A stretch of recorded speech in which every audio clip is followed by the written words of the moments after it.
મનસુખ જાદવનું કારસ્તાન પણ ખુલ્યું। તો સમાચાર પ્રાપ્ત થયા છે યુવરાજનગરમાં મંદિરની જગ્યામાં દબાણ કર્યું હતું। તો આંગણવાડીના નામે જગ્યા પચાવી પાડી હતી।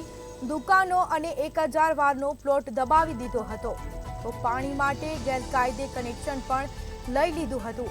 કોમન પ્લોટમાં પોતાનું કાર્યાલય બનાવી નાખ્યું હતું। તો સમાચાર પ્રાપ્ત થયા છે રાજકોટથી સમાચાર પ્રાપ્ત થયા છે। રાજકોટમાં મનસુખ જાદવનું કારસ્તાન સામે આવ્યું છે। યુવરાજનગરમાં મંદિરની જગ્યામાં દબાણ કર્યું હતું। આંગણવાડીના નામે જગ્યા પચાવી પાડી હતી।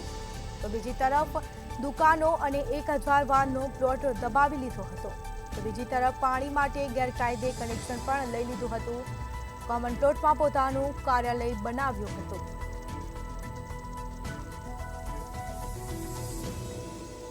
તો આંગણવાડીના નામે જગ્યા પચાવી પાડી હતી। યુવરાજનગરમાં મંદિરની જગ્યામાં દબાણ કરવામાં આવ્યું છે।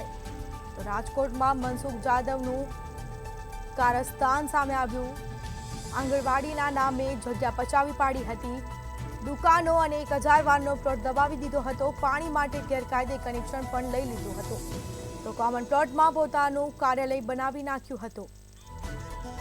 વધુ વિગતો સાથે સંવાદદાતા ધ્રુવ કુંડેલ આપણી સાથે લાઈવ જોડાઈ ગયા છે। જી, રાજકોટમાં મનસુખ જાદવનું કારસ્તાન સામે આવ્યું છે, શું છે સમગ્ર મામલો?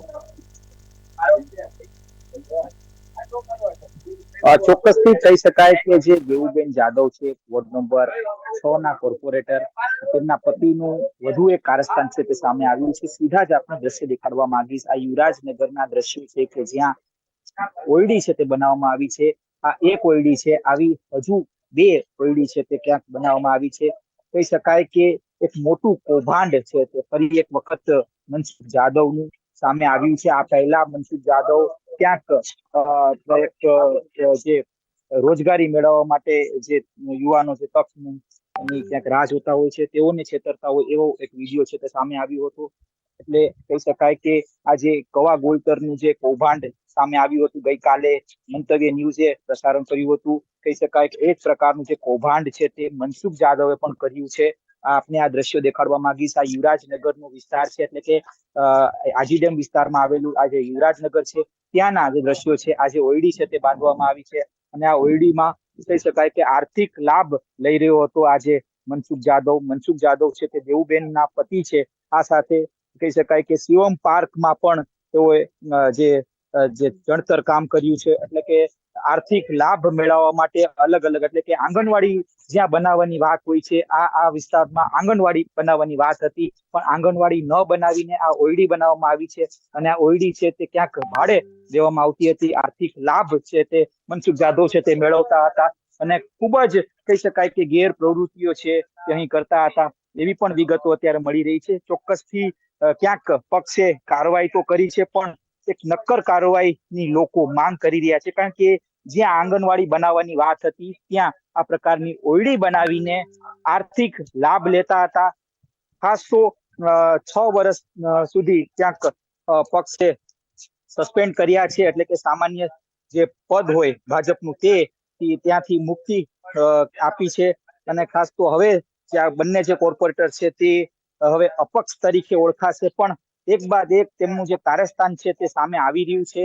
આ જ પ્રકારનું જે કારસ્તાન છે તે ક્યાંક શિવમ પાર્કમાં પણ દેખાણું છે કે જ્યાં આર્થિક લાભ મેળવવા માટે આ મનસુખ જાદવે અનેક આવા જે કારસ્તાન છે તે કર્યા હતા અને ચોક્કસથી હવે હજુ પણ ક્યાંક કાર્યવાહીની લોકો માંગ કરી રહ્યા છે। આ જે વિસ્તાર છે તે સ્લમ વિસ્તાર આવે, એટલે કે આજીડેમ વિસ્તારનો જે સ્લમ વિસ્તાર છે ત્યાં ક્યાંક આંબલી દેખાડીને મનસુખ જાદવે વિસ્તારના લોકોને વિશ્વાસમાં લીધા હતા કે આ વિસ્તારમાં હું જે એક આંગણવાડી બનાવીશ, એ પ્રકારનો એક વિશ્વાસ દેવડાવ્યો હતો લોકોને। પણ આંગણવાડીની જગ્યાએ આ પ્રકારના જે ક્વાર્ટર બનાવીને આર્થિક લાભ લીધો। ચોક્કસથી હવે મહાનગરપાલિકા તરફથી કઈ પ્રકારની કાર્યવાહી થશે એ પણ હવે જોવાનું રહેશે, કારણ કે એક બાદ એક નવા ખુલાસાઓ થઈ રહ્યા છે આ બંને કોર્પોરેટર વિરુદ્ધ। આ બંને કોર્પોરેટર કહી શકાય કે જે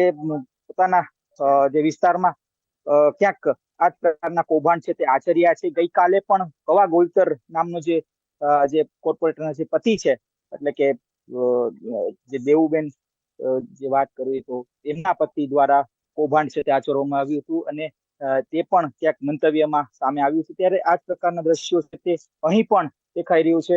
હું ફરીથી આપને દ્રશ્ય દેખાડવા માંગીશ. ખૂબ જ ગંભીર બાબત કહેવાય, અને આ ગંભીર બાબતને લઈને ક્યાંક હાલ લોકો પણ સવાલ ઉભા કરી રહ્યા છે કે શા કારણે આ પ્રકારની જે કહી શકાય કે જે આર્થિક લાભ મેળવવા માટે આ કોર્પોરેટર આવું કરતા હોય છે. ત્યારે આપણે સ્થાનિક લોકો સાથે જ વાત કરશું, તેઓ શું કહી રહ્યા છે. શું નામ છે બેન? આંગણવાડી નું કેતા હતા, અને આ રૂમ સેક્રેટરી માટે રાખવાના છે. ચોક્કસ જ સ્થાનિક લોકો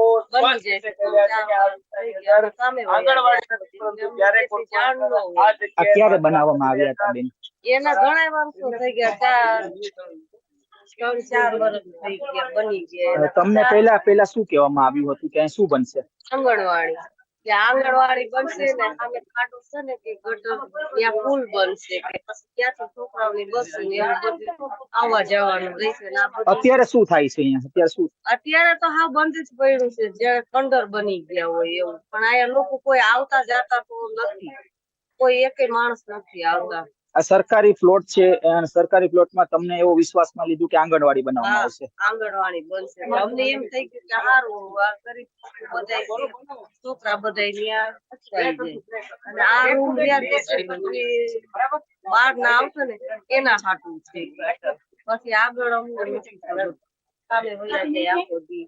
ચોક્કસથી આ વિસ્તાર છે યુવરાજનગર, અને યુવરાજનગરના લોકોનું કહેવું છે કે આંગણવાડી બનાવવાની વાત ક્યાંક કોર્પોરેટર દ્વારા કરવામાં આવી હતી, પણ તે આંગણવાડી બનાવવા ન આવી. ચોક્કસથી એક મોટો સવાલ એ ઉભો થઈ રહ્યો છે કે આંગણવાડી શા કારણે નથી બનાવવામાં આવી? આર્થિક લાભ છે તે લેવામાં આવ્યો છે, એટલે કે સરકારી જે જગ્યા હોય છે તેને પચાવીને આર્થિક લાભ લેવામાં આવ્યો. હવે કહી શકાય કે એક બાદ એક નવા ખુલાસાઓ થઈ રહ્યા છે. જે આર્થિક લાભ જે બંને કોર્પોરેટરના પતિ લઈ રહ્યા હતા, તેને લઈને હાલ અત્યારે રાજકોટ વાસીઓ પણ સવાલ કરી રહ્યા છે કે આવા કેટલા કોર્પોરેટર છે કે જે આર્થિક લાભ લેવા માટે જે સરકારી જમીનનો ક્યાંક ઉપયોગ કરી રહ્યા છે, પબ્લિક પ્રોપર્ટી જે હોવી જોઈએ તેના બદલે પોતાનો આર્થિક લાભ મેળવવા માટે આ પ્રકારનું કારસ્તાન આ લોકો કરતા હોય છે. જી, આ કેટલા સમયથી આ પ્લોટ પર દબાણ કરવામાં આવ્યું છે? ઓડિયો બનાવવામાં આવી છે? ચોક્કસથી કહી શકાય કે 3 થી 4 વર્ષ થઈ ગયા આ પ્લોટમાં દબાણ છે તે કરવામાં આવ્યું છે, અને કહી શકાય કે છેલ્લા 4 વર્ષમાં જે સ્થાનિક લોકોને એવું કહેવામાં આવ્યું કે આ વિસ્તારમાં આંગણવાડી બનાવવામાં આવશે, એટલે કે જે સ્થાનિક જે સમસ્યા છે તેનું નિરાકરણ ક્યાંક કરવામાં આવશે. શિક્ષણનું એક બહાનું આપીને પોતે આર્થિક લાભ મેળવ્યો, આ પ્રકારની વાત અત્યારે સામે આવી રહી છે. કહી શકાય કે ગઈકાલે જે બંને કોર્પોરેટરને સભ્યપદથી જે કહી શકાય કે એ લોકોને સભ્યપદ મૂકી દેવામાં આવ્યું, એટલે કે ચોક્કસથી હવે પક્ષ નવા પણ ક્યાંક કાર્યવાહી કરી શકે એવી પણ ક્યાંક લોકો માંગ કરી રહ્યા છે કે જે અપક્ષમાં જે હાલ અત્યારે બંને કોર્પોરેટર છે તેમની સામે પણ હવે કાર્યવાહી હજી નક્કર થવી જોઈએ, કારણ કે ખૂબ જ આર્થિક લાભ લીધો છે. હું આપને આજે દ્રશ્ય દેખાડવા માંગીશ. આ સ્લમ વિસ્તારનો ખૂબ જ કહી શકાય કે ખરાબ પરિસ્થિતિમાં લોકો રહે છે, અને આવા જે કોર્પોરેટરો હોય છે કે જે આર્થિક લાભ લેતા હોય છે, તેઓ ક્યાંક ઘરમાં એક આખો એક જાહો જલાલી છે તે ક્યાંક પેદા કરતા હોય છે. આપણે સ્થાનિક હજુ પણ કેટલાક લોકો છે એમની સાથે વાત કરશું, તેઓ શું કહી રહ્યા છે. શું નામ છે આપનું? પ્રભાબેન, શું કહેશો? છેલ્લા કેટલા વર્ષથી આ ઓયડી બાંધવામાં આવી છે?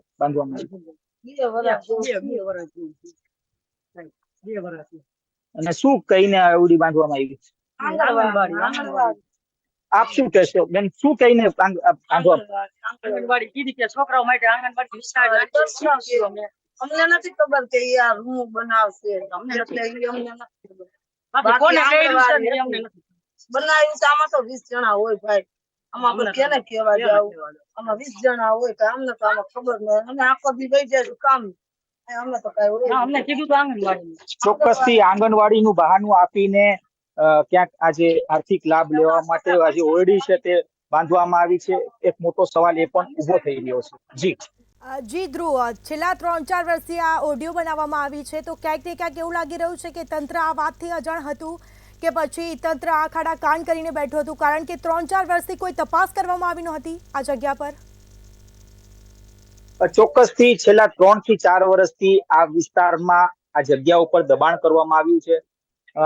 હાલ એક વાત એવી પણ સામે આવી રહી છે કે કોઈ પણ અધિકારી વગર આ વસ્તુ શક્ય ન બને, એટલે કે ચોક્કસથી રાજકોટ મહાનગરપાલિકાના કેટલાક અધિકારીઓ છે તે ભ્રષ્ટ છે, આ સાબિત થઈ ચૂક્યું છે. પણ એ અધિકારીઓ સામે કઈ પ્રકારના પગલા લેવામાં આવશે તે હજી સુધી ક્યાંક સામે આવ્યું નથી. એટલે ચોક્કસથી હવે જે મહાનગરપાલિકાના જે અધિકારીઓ છે તેમના ઉપર પણ અત્યારે સવાલો ઉભા થઈ રહ્યા છે. ગઈકાલે મીડિયા સાથે વાત કરતા રાજકોટ મહાનગરપાલિકાના કમિશનરે જણાવ્યું છે કે એવા કોઈ પણ ભ્રષ્ટ અધિકારી જો તેમની વિગત મળશે તો તેમની સામે પણ આ પ્રકારની કાર્યવાહી છે તે કરવામાં આવશે.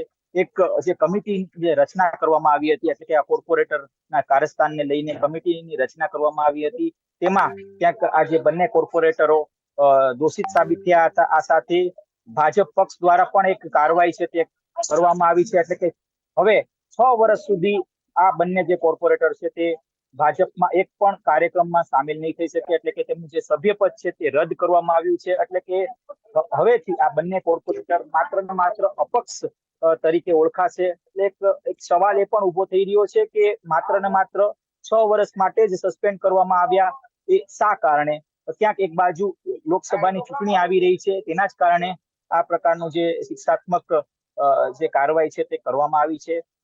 લોકોની એક સ્પષ્ટ એવી પણ માંગણી છે કે આવા જે કોર્પોરેટર હોય તેઓને કાયમી માટે પક્ષમાંથી છૂટા કરી દેવામાં આવે અને આ સાથે રાજકોટ મહાનગરપાલિકામાં તેમની જે કોર્પોરેટર તરીકેની જે જવાબદારી છે તેમાંથી પણ મુક્ત કરવામાં આવે. જી, આ તમામ જાણકારી આપવા બદલ આપનો આભાર. તો રાજકોટમાં મનસુખ જાદવનું કારસ્તાન સામે આવ્યું. તો યુવરાજનગર મંદિરની જગ્યામાં દબાણ કરવામાં આવ્યું હતું. આંગણવાડીના નામે જગ્યા પચાવી પાડવામાં આવી છે. તો કાર્યાલય પણ બનાવવામાં આવ્યું હતું. દુકાનો અને 1000 વારનો પ્લોટ દબાવી દીધો હતો. તો પાણી માટે ગેરકાયદે કનેક્શન પણ લઈ લીધું હતું. તો ક્યાંક ને ક્યાંક તંત્રની કામગીરી પણ સવાલ થાય છે, કારણ કે છેલ્લા 3-4 વર્ષથી જો અહીંયા દબાણ કરવામાં આવ્યું છે તો તંત્ર આ વાતથી અજાણ હતું કે તંત્ર આ ખાડા કાન કરીને બેઠું હતું. તેને લઈને અનેક સવાલો ઉઠવા પામ્યા છે. તો સમાચાર સામે આવ્યા છે મહત્વપૂર્ણ. યુવરાજનગરમાં મંદિરની જગ્યામાં દબાણ કરવામાં આવ્યું છે. આંગણવાડીના નામે જગ્યા પચાવી પાડવામાં આવી છે. તો પાણી માટે ગેરકાયદે કનેક્શન પણ લઈ લીધું હતું. તો કોમન પ્લોટમાં પોતાનું કાર્યાલય પણ બનાવી નાખ્યું છે.